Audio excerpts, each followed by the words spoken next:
하나님 감사합니다. 모든 것이 하나님의 계획과 섭리 가운데 있음을 믿으며 오늘도 우리에게 허락하신 은혜와 우리를 인도하실 은총으로 인하여 감사를 드립니다. 하나님께서 우리를 하나님 나라의 일꾼으로 부르시고 사용하여 주시니 또한 감사합니다. 어지러운 세상 가운데서 하나님 경외하는 신앙을 굳게 지키며 살아갈 수 있는 담대함을 허락하여 주옵소서. 베푸신 사랑과 은혜를 붙들게 하시고 그것으로 폭풍이 몰아치는 것 같은 상황 속에서도 두려워 떨지 않고 겁내지 않게 하여 주옵소서. 변함없으신 신실하신 하나님을 신뢰하며 우리를 부르시고 세우시고 다시 세상 가운데로 보내시면서 우리에게 주신 사명대로 복음을 세상 끝까지 증거하는 증인들 되게 하여 주옵소서. 내 생각과 뜻을 관철시키는 기도가 아니라 하나님의 마음을 알아가는 기도가 드려지길 원합니다. 나의 의와 선함을 드러내는 것이 아니라 하나님의 자비와 긍휼을 바라는 겸손한 모습이 되게 하여 주옵소서. 무조건 하나님께서 오르심을 인정하고 고백할 수 있는 믿음을 허락하여 주옵소서. 하나님, 교회를 위해 기도합니다. 하나님께서 사랑하셔서 세우신 구의교회가 믿음의 반석 위에 든든하게 서서 이 지역과 나라와 열방을 향해 하나님의 사랑과 공의를 전하는 사명을 잘 감당하게 하여 주옵소서. 이를 위해 세우신 담임 목사님께 영역의 강건함과 가정의 평안을 허락하여 주옵소서.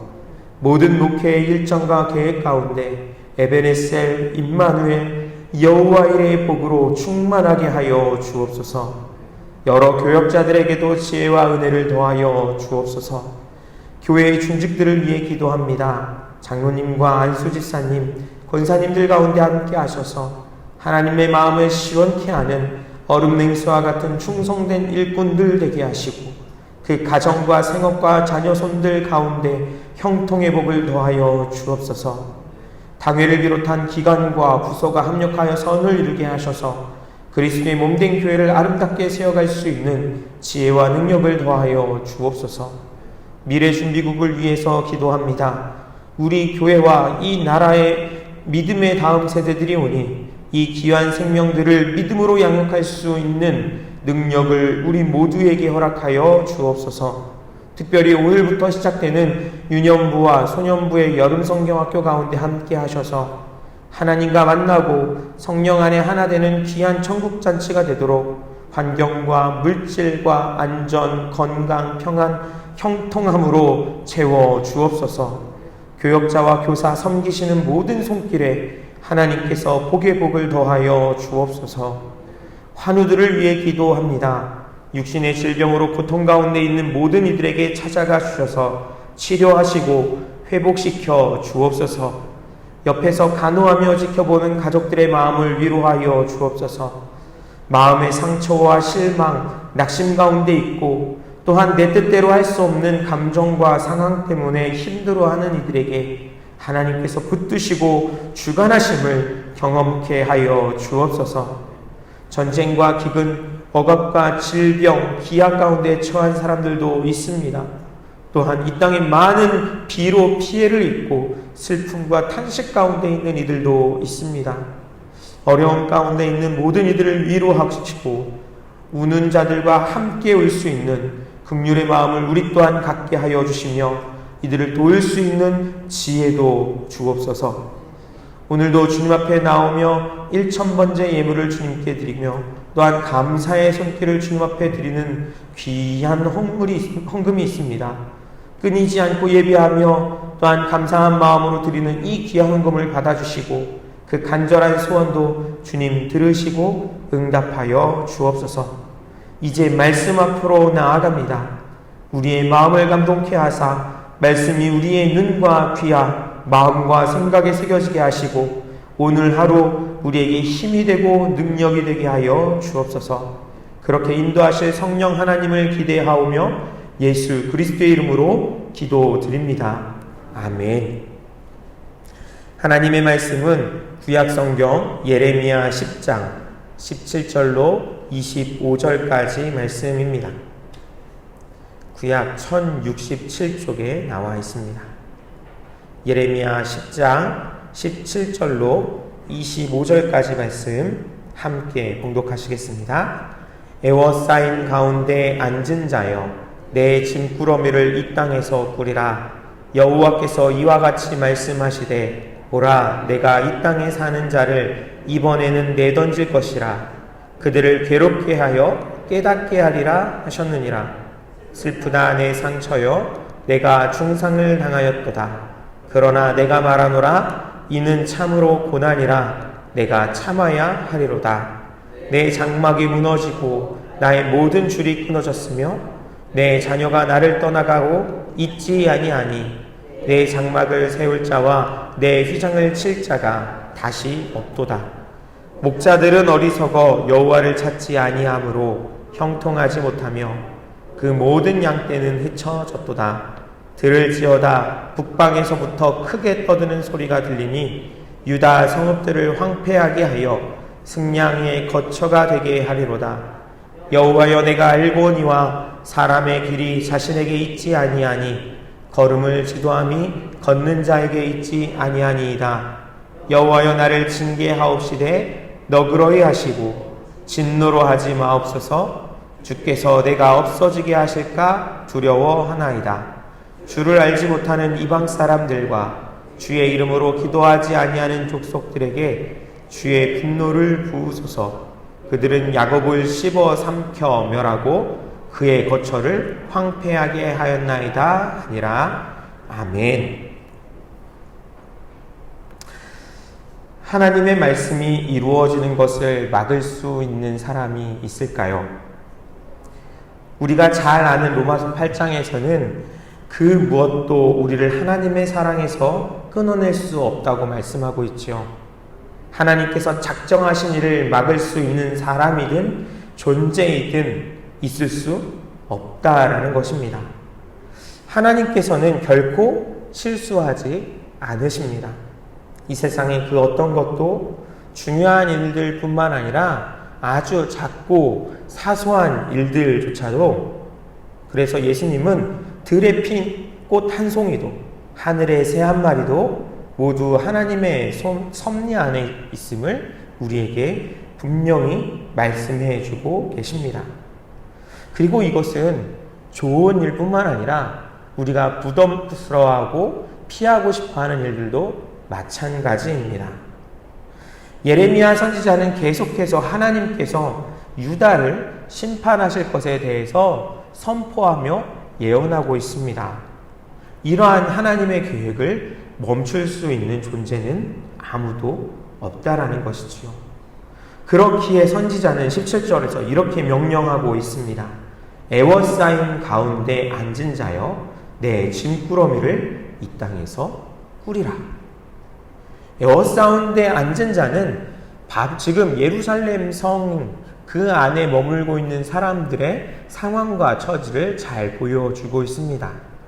바벨론이 쳐들어와서 예루살렘을 지금 포위하고 있다라는 겁니다. 그리고 내 짐꾸러미를 이 땅에서 꾸리라는 것은 포로로 끌려갈 준비를 하라는 것입니다. 위기의 순간이 다가오면 우리는 두 가지 태도를 취하게 되는 것 같습니다. 하나는 저항하는 것입니다. 조금 더 좋게 긍정적으로 표현하면 포기하지 않는 것이죠. 어떻게든지 그것을 이겨보고자, 극복해보고자 힘을 쏟아냅니다.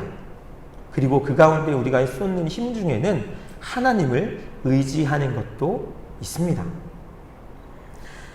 영화나 드라마를 보면 주인공들이 반드시 위기를 맞이하게 되죠. 아무리 힘있고 아무리 잘 되는 것 같은 주인공들도 어떤 큰 위기를 맞이하게 됩니다. 그게 악당이든 아니면 상황이든 말이죠. 하지만 어떻습니까? 주인공은 절대 포기하지 않습니다. 좌절하지 않고요. 좌절하더라도 옆에서 돕는 사람들이 나옵니다. 그러면서 그 위기들을 이겨내고 극복하게 됩니다. 그러다 보면 문제가 해결되고 위기를 극복하는 그 통쾌한 순간을 영화나 드라마를 보는 우리도 같이 보게 되지요. 대리 만족도 할 수 있습니다. 그러면서 우리에게 교훈을 줍니다. 어떠한 위기나 어려움이 와도 포기하지 말고 위기에 맞서 싸워라. 그러면 포기하지 않으면 반드시 이겨낼 수 있을 것이다라는 그런 교훈 말입니다. 그래서 믿음의 성도들은 그러한 교훈을 가지고 또 하나님 앞에 나아가기도 합니다. 하나님을 붙들면 그 어떤 위기에도 그 어떤 어려움도 이겨낼 수 있다라는 그러한 소망을 갖고 말입니다. 위기의 순간에 취하게 되는 또 다른 태도가 있습니다. 그것은 포기입니다. 해봐야 뭐해? 소용없어. 결국 실패하게 될 거야. 희망이라고는 찾아볼 수 없는 절망에 빠져서 무너져 내리는 모습을 볼 수도 있습니다. 그렇다면 성경은 무엇을 이야기할까요? 하나님께서 위기의 순간에, 어려움의 순간에 성도들에게 바라시는 모습은 무엇일까요? 소망을 갖고 포기하지 않고 견디며 나아가는 것일까요? 아니면 내 힘으로 할 수 없기에 포기해야 하며 포기하는 것일까요? 시편 42편과 43편에서 반복해서 기록된 말씀이 있습니다. 들어보십시오. 내 영혼아, 내가 어찌하여 낙심하며 어찌하여 내 속에서 불안해하는가? 너는 하나님께 소망을 두라. 그가 나타나 도우심으로 말미암아 내 하나님을 여전히 찬송하리로다. 아멘.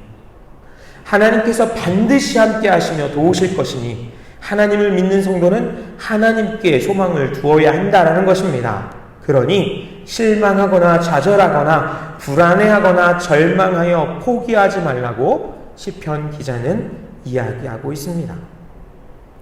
그렇습니다. 이렇듯 하나님께서는 시편 기자를 통해서 그리고 성경 곳곳에서 우리에게 말씀하십니다. 세상이 아무리 성도들을 핍박하고 힘들게 하더라도 그것 때문에 절망하지 말고 포기하지 말라고 말입니다. 임마누엘의 약속, 에베네셀의 약속, 여호와 이레의 약속을 주시면서 소망을 갖게 하십니다. 힘과 능력을 주십니다. 하나님을 바라보게 하시며 하나님의 나라를 꿈꾸게 하십니다.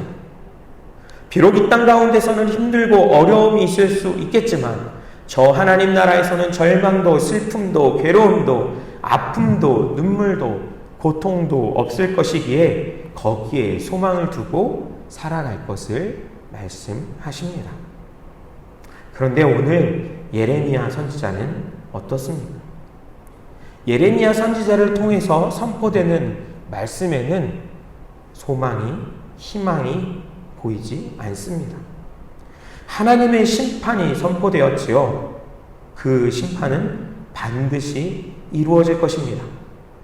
그러니 지금 예루살렘을 에워싸고 있는 바벨론 군대로부터 벗어날 수 있을 것이라는, 지금이라도 하나님께 기도하면 하나님께서 들으시고 수많은 위험으로부터 구원하셨듯이 이번에도 그렇게 구원하실 것이라는 기대를 품지 말고 짐을 싸라고 선언하고 있는 것입니다. 왜 짐을 쌉니까? 지금 에워싸고 있는 바벨론 그 군대의 포로가 되어 70년 동안 바벨론 땅에서 살아가게 될 것이기에 바벨론까지 가게 될 짐꾸러미를 꾸리라는 것입니다. 이러한 하나님의 분명하신 뜻과 유다의 현실은 이어지는 18절에 더욱 분명하게 표현되고 있습니다. 보라, 내가 이 땅에 사는 자를 이번에는 내던질 것이라.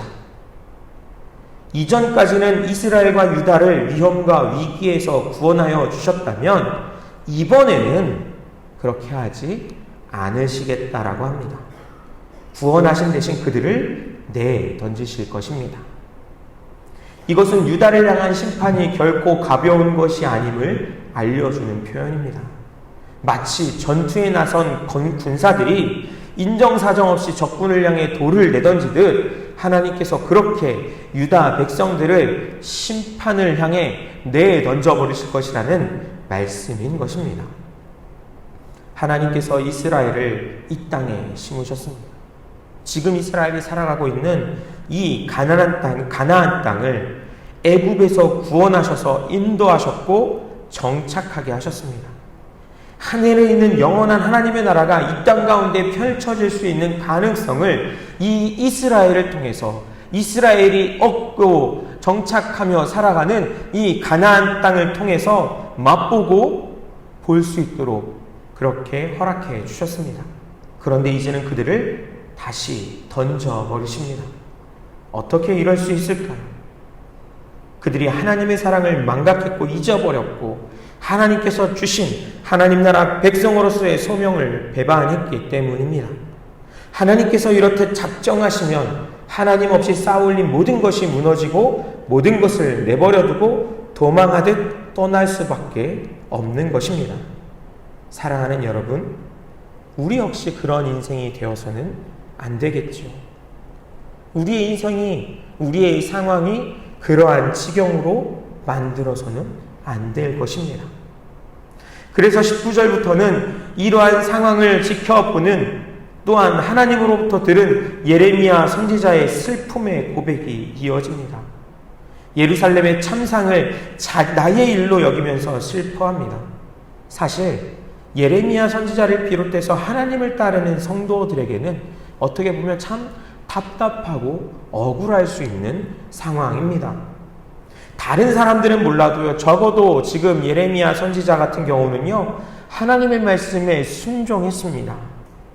또한 하나님의 뜻을 사람들에게 정말 온 힘을 다해서 전파했습니다. 그 일 때문에요, 백성들은 물론이고요, 왕에게까지 갖은 핍박을 당했던 사람이 바로 예레미야 선지자였습니다. 그런데 이제 그렇게 하나님의 말씀을 전하고 선포하고 순종했던 일 때문에 핍박당하고 어려움을 당하고 목숨의 위험까지 당했는데, 이제는 그 하나님의 말씀에 불순종하고 악을 행했던 사람들과 똑같이 심판을, 멸망과 포로의 심판을 겪어야 하는 것입니다. 이런 상황이라면 하나님께 억울함을 호소할 수도 있지 않겠습니까? 하나님, 제가 어떻게 했는데 저에게 이러실 수 있습니까? 저 한 사람은, 아니 함께 고난당했던, 하나님을 위해 어려움 겪었던 사람들은 피할 길을 주셔야 하는 것 아닙니까? 그렇게 하나님 앞에 호소할 수도 있었을 것입니다. 그럼에도 불구하고 선지자는 그러한 멸망과 심판을 다른 백성들과 함께 감내하겠다고 고백합니다. 그가 그렇게 감당하겠다고 하는 상황은 절대로 쉬운 상황이 아니었습니다. 그의 고백을 보시면 집이 다 무너져 버립니다. 게다가 그 집을 다시 세울 자녀들까지 모두 사라져 버립니다. 없습니다. 있지 않다라고 합니다. 이 이야기는요, 어딘가 사라져버리고 포로로 끌려간다는 이야기도 되지만 다 죽임을 당한다라는 이야기도 됩니다. 눈에 보이는 집뿐만 아니라 믿음의 집, 신앙의 집을 다시 세워갈 다음 세대가 모두 사라져버리게 되는 것입니다. 일이 이 지경에 이르기까지 목자의 역할을 감당해야 할 지도자들이 앞장서서 범죄하였고, 무엇보다 우상숭배와 거짓을 따르도록 백성들을 잘못된 길로 인도했습니다. 하나님을 예배하는 하나님의 성전이 들짐승의 거처가 되도록 자기 배만 채우고 자기 명성만 관리하고 자기 자리만 보존하는데 혈안이 되어 버립니다. 그러니 양들이, 백성들이 모두 흩어져 버리고 만 것입니다. 이러한 상황에서 선지자는 하나님께 간구합니다. 이것은 심판을 당하고 멸망하고 흩어지게 되는 나라와 백성들을 구원해 달라는 기도가 아닙니다. 23절을 보시면요, 여호와여, 내가 애거니와 사람의 길이 자신에게 있지 아니하니 걸음을 지도함이 걷는 자에게 있지 아니하니이다 라고 기도하는 모습을 보게 됩니다. 이 말은요, 나는 연약합니다. 하나님, 우리는 연약합니다. 내 생각이나 우리의 생각대로 되는 것이 아무것도 없습니다. 이 이야기는 결국 모든 것이 하나님께 달려있다라는 하나님의 주권을 인정하는 것입니다. 지금 겪고 있는 그리고 앞으로 겪게 될 모든 심판에 있어서도 하나님께서 무조건 옳으십니다라는 고백인 것입니다. 하나님을 인정하지 않고 세상의 우상과 자기 자신을 주인으로 삼아 마음대로 살아왔던 인생들을 하나님께서 심판하시는 것은 마땅하고 옳은 일이라고 인정하며 기도하는 것입니다. 여러분, 이렇게 인정하면서 고백하는 것이 쉬운 일이 아니지요. 우리는 아주 작은 실수 하나, 우리의 행동이든 우리의 말이든 그것이 사람들 앞에 보여졌을 때 혹은 의도치 않게 들켜지게 되었을 때도 그것을 인정하는 것을 굉장히 어려워합니다. 내가 실수한 게 아니야. 나 그렇게 말한 적 없어. 나 그런 의도로 말하거나 행동한 게 아니야. 오해한 거야. 인정하고 사과하고 바꾸기보단 감추고 변명하고 그러다가 다투게 되고요. 그러다가 분란이 일어나기도 하게 되죠. 그것이 우리의 아주 약한 모습 아닙니까? 그렇기에 선지자는 기도합니다. 여호와여 나를 징계하옵시되 너그러이 하시고 진노로 하지 마옵소서. 주께서 내가 없어지게 하실까 두려워하나이다. 하나님께서 진노로 심판하시면 그 앞에서 살아있을 존재는 아무도 없을 것이기에 하나님의 긍휼을 구합니다. 하나님의 자비하심을 구합니다. 우리가 의지할 수 있는 것은 내 의가 아닙니다. 내가 이렇게 잘했습니다. 하나님 앞에 이렇게 충성했습니다. 그것을 주님 앞에 내세우며 나아가는 것이 아닙니다. 우리가 구해야 하는 것은, 우리가 기대해야 하는 것은 하나님의 자비와 긍휼입니다. 그저 우리는 하나님의 자비와 긍휼하심 그 사랑을 의지하여 하나님, 부족한 자가 여기 있습니다. 연약한 자가 여기 있습니다. 내 힘으로 할 수 있는 것 아무것도 없으니 하나님께서 무조건 오르신 하나님, 선하신 하나님, 하나님께서 긍휼히 여겨주시고 불쌍히 여겨주셔서 내가 무너지지 않도록 주님 인도하여 주달라고 그렇게 겸손한 모습으로 하나님 앞에 서야 할 것입니다. 그것이 오늘 하나님께서 허락하신 삶을 살아가는 우리의 모습이 되어야 할 것입니다. 하나님의 은혜가 오늘도 가득하시길 축복합니다. 주님께서 가르쳐 주신 기도를 함께 드리신 후에 믿음으로 기도하시다가 자유롭게 돌아가시겠습니다. 하늘에 계신 우리 아버지, 아버지의 이름을 거룩하게 하시며 아버지의 나라가 오게 하시며 아버지의 뜻이 하늘에서와 같이 땅에서도 이루어지게 하소서. 오늘 우리에게 일용할 양식을 주시고 우리가 우리에게 잘못한 사람을 용서하여 준 것 같이 우리 죄를 용서하여 주시고 우리를 시험에 빠지지 않게 하시고 악에서 구하소서. 나라와 권능과 영광이 영원히 아버지의 것입니다. 아멘.